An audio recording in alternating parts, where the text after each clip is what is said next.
What's up, guys? It's Ashton.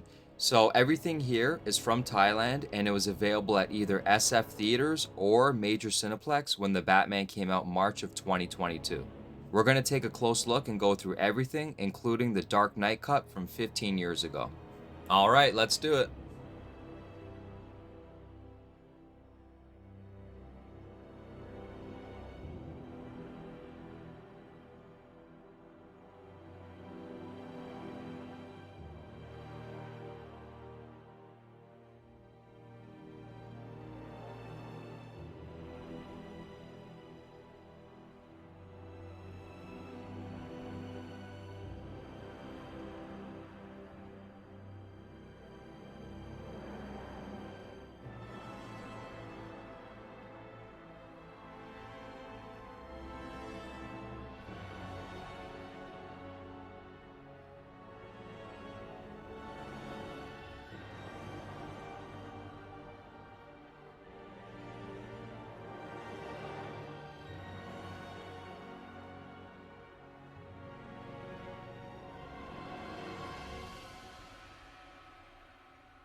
You see, this is how crazy Batman's made Gotham.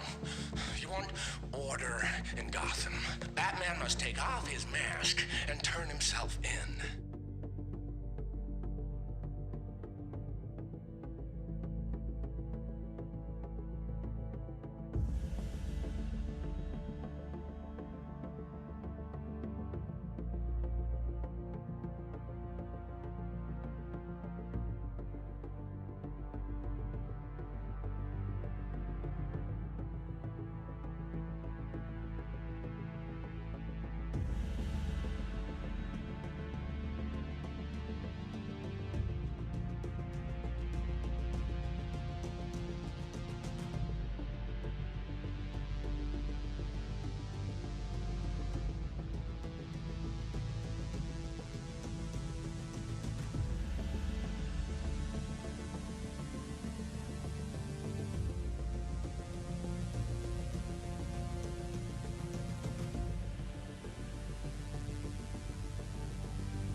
So that's it for the Batman review with the bonus Dark Knight Cup and Topper from 2008. I hope you guys enjoyed the video, and don't forget to like and subscribe because I have one more Halloween review on the way. Thanks guys, take care.